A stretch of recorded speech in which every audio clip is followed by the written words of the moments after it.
जय गुरु जी, शुक्राना गुरु जी, अनंत कोट शुक्राना, हर एक सांस का शुक्राना। संगत जी मंत्र जाप कर रही हूँ, मेरे साथ साथ आप भी कीजिए। ओम नमः शिवाय, शिव जी सदा सहाय। ओम नमः शिवाय, गुरु जी सदा सहाय। जय गुरु जी, शुक्राना गुरु जी सहाय होना गुरु का। जय गुरु जी, शुक्राना गुरु जी, आप हर पल साथ हैं, हर पल प्यार लौटा रहे हैं। अनंत कोट शुक्राना, आप इतनी रक्षा कर रहे हैं, उसके लिए श्वास श्वास शुक्राना गुरु का। अपनी बेटी का जैसे भी आप कल्याण करते हैं, सभी बच्चे आपके एक समान हैं। माँ बाप के लिए सभी बच्चे एक समान ही होते हैं। किसी से भी जो भी गलती हो उसे गुरु पास क्षमा करना, और सभी के दुख कष्टों को हरना गुरु पिता, और मुझसे भी जो गलतियां हो उन्हें माफ़ करना गुरु पा। जय गुरु जी, शुक्राना गुरु जी। संगत जी, शिव महापुराण का रुद्र संहिता का 10वां अध्याय संगत जी है, और संगत जी सुनते हैं 10वां अध्याय। जय गुरु जी, शुक्राना गुरु जी। शिव महापुराण, शिव पूजन की विधि तथा उसका फल। ऋषि बोले, व्यास शिष्य महाभाग सूत जी, आपको नमस्कार। आपको नमस्कार। आज आपने भगवान शिव की बड़ी अद्भुत तथा परम पावन कथा सुनाई। दयानिधि ब्रह्मा नारद जी संवाद के अनुसार आप हमें शिव पूजा की वह विधि बताइए जिससे भगवान शिव संतुष्ट होते हैं। ब्राह्मण, क्षत्रिय, वैश्य और शूद्र सभी शिवों की पूजा करते हैं, वह पूजन कैसे करना चाहिए? अपने व्यास जी से मुख से इस विषय को जिस प्रकार सुना हो वह बताइए। महर्षियों का यह कल्याणप्रद तथा एवं श्रुति समस्त वचन सुनकर सूत जी ने उन मुनियों के प्रश्नों के अनुसार सब बातें प्रसन्नतापूर्वक बताई। सूत जी बोले कि मुनीश्वर, आपने बहुत अच्छी बात पूछी है, परंतु वह रहस्य की बात है। मैंने इस विषय को जैसे सुना है और जैसे मेरी बुद्धि है इसके अनुसार आज कुछ कह रहा हूँ। जैसे आप लोग पूछ रहे हैं उसी तरह पूर्व काल में व्यास जी ने सनत कुमार जी से पूछा था, फिर उसे अपमन्यु से भी सुना था। व्यास जी ने पूजा, शिव पूजा आदि जो भी विषय सुना था उसे सुनकर उन्होंने लोकहित के कामना से मुझे पढ़ा दिया था। इसी विषय को भगवान श्री कृष्ण ने महात्मा उपमन्यु से सुना था। पूर्व काल में ब्रह्मा जी ने नारद जी से और इस विषय में जो कुछ कहा था वह इस समय मैं कहूँगा। ब्रह्मा जी ने कहा, नारद, मैं संक्षेप से लिंग पूजन की विधि बता रहा हूँ, सुनो। जैसा पहले कहा गया है वैसा जो मनुष्य शंकर का सुखमय निर्मल एवं सनातन रूप है उसका उत्तम भक्ति भाव से पूजन करें। इससे समस्त मनोवांछित फलों की प्राप्ति होती है। दरिद्रता, रोग, दुख और शत्रु जनित पीड़ा, ये 4 प्रकार के पाप तभी तक रहते हैं जब तक मनुष्य भगवान शिव का पूजन नहीं करते हैं। भगवान शिव की पूजा कर होते ही सारे दुख विलीन हो जाते हैं और समस्त सुखों का प्राप्ति हो जाती है। तत्पश्चात समय पर उपवास की मुक्ति भी होती है। जो मानव शरीर का आश्रय लेकर मुक्तया संतान सुख की कामना करता है उसे चाहिए कि वह संपूर्ण कार्यों और मनोरथों के साधक महादेव जी की पूजा करें। ब्राह्मण, क्षत्रिय, वैश्य और शूद्र भी संपूर्ण कामनाओं और प्रयोजनों की सिद्धि के लिए क्रम से विधि के अनुसार भगवान शिव की पूजा करें। प्रातःकाल में ब्रह्म मुहूर्त में उठकर गुरु तथा शिव का स्मरण करके तीर्थों का चिंतन तथा भगवान विष्णु का ध्यान करें। फिर मेरा, देवताओं तथा मुनि आदि का स्मरण चिंतन करके स्तोत्र पाठ पूर्वक शंकर जी का विधि पूर्वक नाम ले। इसके बाद शैया से उठकर निवास स्थान से दक्षिण दिशा में जाकर मल त्याग करें। फिर उसे एकांत में मलोत्सर्ग करना चाहिए। उसमें शुद्धि होने के लिए जो विधि है मैं सुन रही हूँ रखी है उसी को आज कहता हूँ। मन को एकाग्र करके सुनो। ब्रह्मा बुधा की शुद्धि के लिए इसमें 5 बार मिट्टी का लेप करें और धोएं। क्षत्रिय 4 बार, वैश्य 3 बार और शूद्र 2 बार विधि पूर्वक बुधा की शुद्धि के लिए उसमें मिट्टी लगाएं, और लिंग में भी इस बार प्रयत्न पूर्वक मिट्टी लगानी चाहिए। तत्पश्चात बाएं हाथ में 10 बार और दोनों हाथ में 7 बार मिट्टी लगाकर धोएं।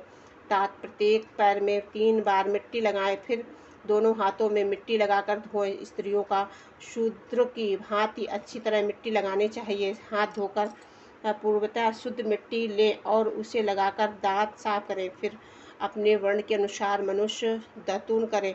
ब्राह्मण को 12 अंगुल की दातून करनी चाहिए और क्षत्रिय को 11 अंगुल की, और वैश्य तथा अंगुल और शूद्र 9 अंगुल की दातून करें।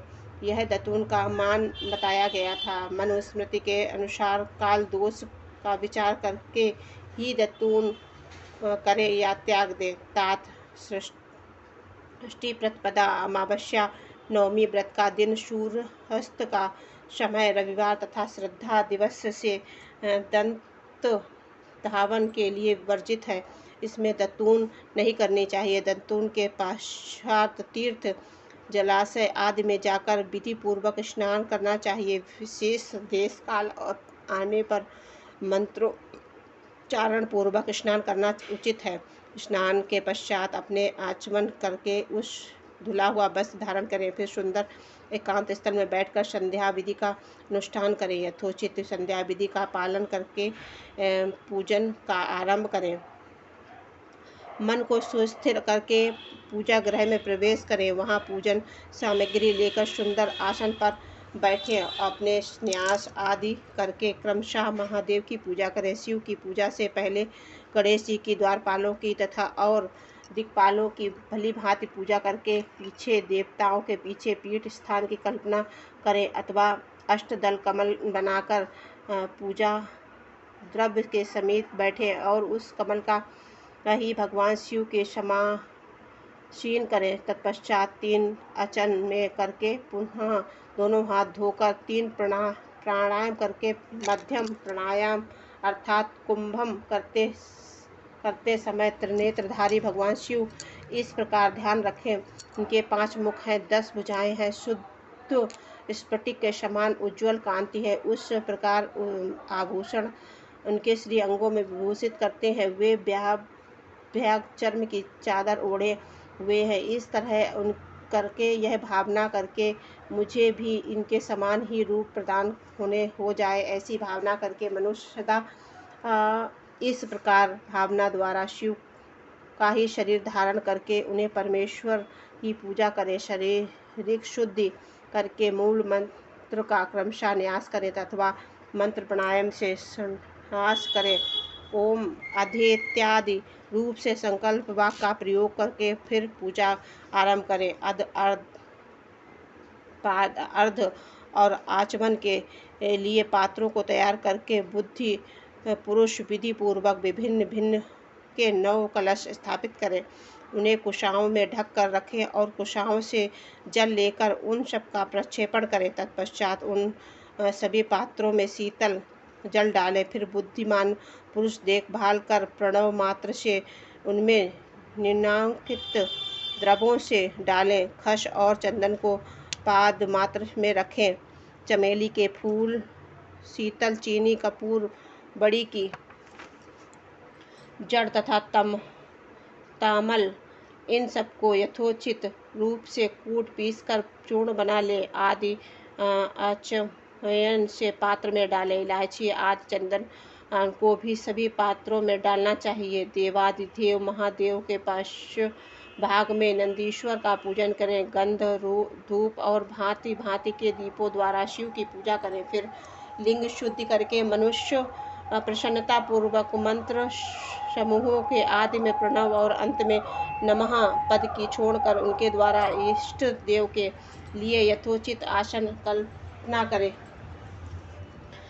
फिर प्रणव में पाशासन की कल्पना करके यह भावना करें कि इस कमल का पूर्व दल साक्षात अणिमा नामक ऐश्वर्य रूप तथा अविनाशी, दक्षिण दल लंघिमा मांग और पश्चिम दल महिमा, उत्तर दल प्राप्ति, अग्निकोण का दल प्रकाम्य और नैश कोण का दल ईशित्व, व्याप कोण का दल वाशित्व और ईशान कोण का दल सर्वत्व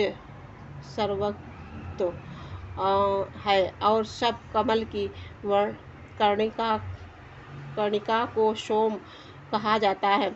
सोम के नीचे सूर्य के नीचे अग्नि और अग्नि के नीचे नीचे धर्म आदि स्थान है। क्रमशः ऐसी कल्पना करके पश्चात चारों दिशाओं में अव्यय महत्त्व अहंकार तथा उनके विकारों की कल्पना करें। सोम के अंत में रजत्व और रज और तम इन तीनों गुणों की कल्पना करें। इसके बाद अधोत प्रधमाधि इत्यादि मंत्र से परमेश्वर शिव का आवाहन करके ओम वाम देवाय नमः इत्यादि ओम वाम देवाय मंत्र से उन्हें आसन पर विराजमान करें। फिर ओम पुरुष तत्व विद्ये इत्यादि रुद्र गायत्री द्वारा इष्ट देव का सानिध्य प्राप्त करके उन्हें अघोरभ्योस्त इत्यादि अघोर मंत्र से वहाँ निरुद्ध करें। फिर ईशान सर्व विद्यमानः इत्यादि मंत्र से आराध्य देव का पूजन करें। पाद और अचमनीय अर्पित करके अर्घ दें। तत्पश्चात गंध और चंदन मिश्रित जल से विधि पूर्वक रुद्रदेव को स्नान कराएं। फिर पंचात् निर्माण की विधि से 5 द्रव्यों के एक पात्र में लेकर प्रणव से ही अभिमंत्रित करके उन मिश्रित गद पदार्थों द्वारा भगवान को नहलाएं। तत्पश्चात पृथक पृथक दूध दही मधु गन्ने रस आदि घी से नहलाकर समस्त अभिष्टों के दाता और हितकारी पूजनीय महादेव जी का प्रणव से उच्चारण पूर्वक पवित्र द्रव्यों द्वारा अभिषेक करें। पवित्र जल पात्रों से मंत्रोच्चारण पूर्वक जल डालने से पहले साधक श्वेत वस्त्र से उस जल को यथोचित रीति से छान लें। उस जल को जब तक दूर ना करें जब तक इष्ट देव को चंदन ना चढ़ा लें। तक सुंदर अक्षतों द्वारा प्रसन्नता पूर्वक शंकर जी की पूजा करें। इसके ऊपर कुश अपामार्ग कपूर चमेली चंपा गुलाब श्वेत कनेर बेल कमल और उत्पल आदि भांति भांति के अपूर्व पुष्प चंदन आदि चढ़ाकर पूजा करें। परमेश्वर शिव के ऊपर जल की धारा गिरती रहे इसकी भी व्यवस्था करें। जल से भरे पात्र भांति भांति के पात्रों द्वारा महेश्वर को नहलाएं। मंत्रोच्चारण पूजन करने चाहिए। वह समस्त फलों को देने वाली है। तात अब मैं तुम्हें समस्त मनोवांछित कामनाओं की सिद्धि के लिए उन पूजा संबंधी मंत्रों को भी प्रक्षेपण में बता रहा हूँ। सावधानी से साथ सुनो।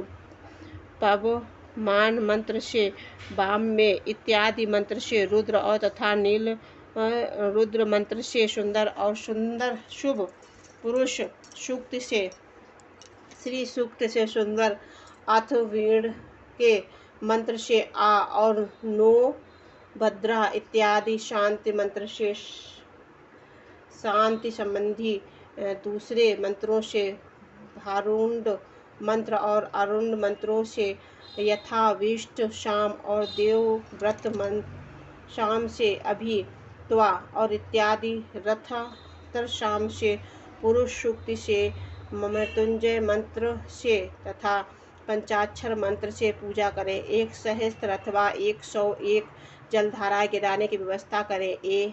यह सब वेद मार्ग अथवा नाम मात्रों से करनी चाहिए। तदंतर भगवान शंकर के ऊपर चंदन और पूजन आदि चढ़ाएं। प्रणव से मुखवास तांबूल आदि समर्पित करें। इसके ऊपर जो स्फटिक मणिक के अनुसार निर्मल निष्कल अविनाशी सर्वलोक कारण सर्वलोकमयी परम देव और जो ब्रह्म रुद्र इंद्र और विष्णु आदि देवताओं की भी सृष्टि से नहीं आते वे वेदांत विद्वानों ने उन्हें वेदांत से मनमाड़ी अगोचर बताया है, जो आदि मध्य और अंत से रहित तथा समस्त रोगों से लिए औषध रूप है, जिनकी शिव तत्व के नाम से ख्याति है तथा जो शिवलिंग के रूप में प्रतिष्ठित है। उन भगवान शिव की शिवलिंग के मस्तक पर प्रणव मात्र से ही पूजा करें।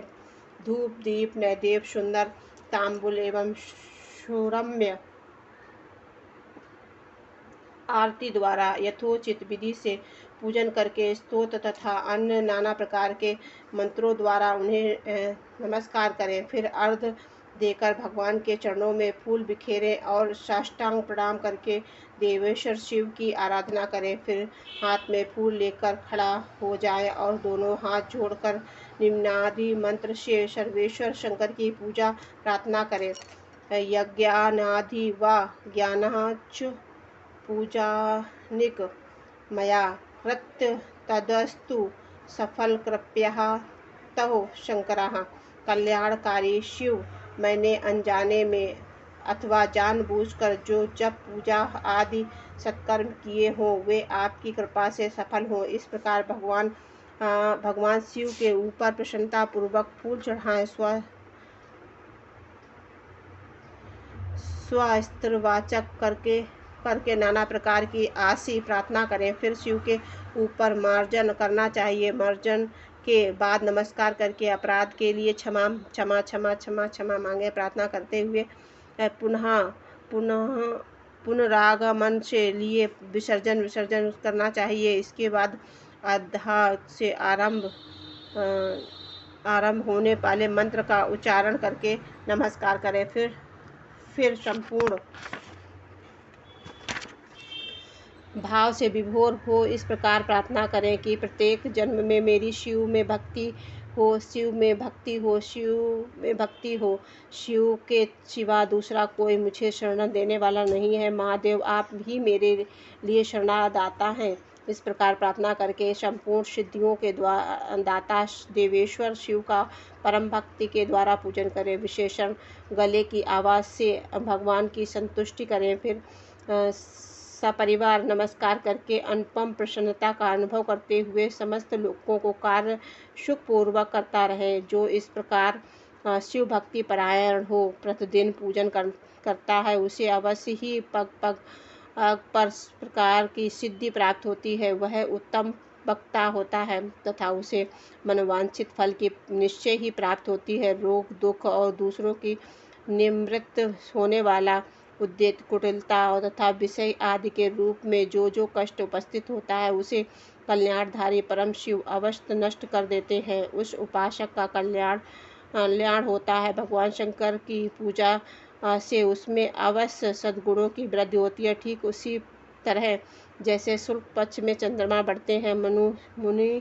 श्रेष्ठ नारद, इस प्रकार मैंने शिव की पूजा का विधान बताया है। अब तुम क्या सुनना चाहते हो? वो कौन सा प्रश्न पूछने वाले हो? जय गुरु जी, शुक्राना गुरु जी, अनंत कोट शुक्राना, हर एक सांस का शुक्राना। जय गुरु जी, कृपा अनंत कृपा सभी संगत परिवार पे करना। सभी जीव जंतुओं पर आप अपना प्यार लुटाते रहना, क्योंकि संगत जी कृपा वो बोल नहीं सकते, वो भाव से आपकी बेटी सभी संगत परिवार के लिए और सभी के लिए आशीर्वाद मांगती है और अपनी कृपा दृष्टि आप सभी संगत परिवार पर बनाए रखना। जय गुरु जी, शुक्राना गुरु जी, अनंत कोट शुक्राना।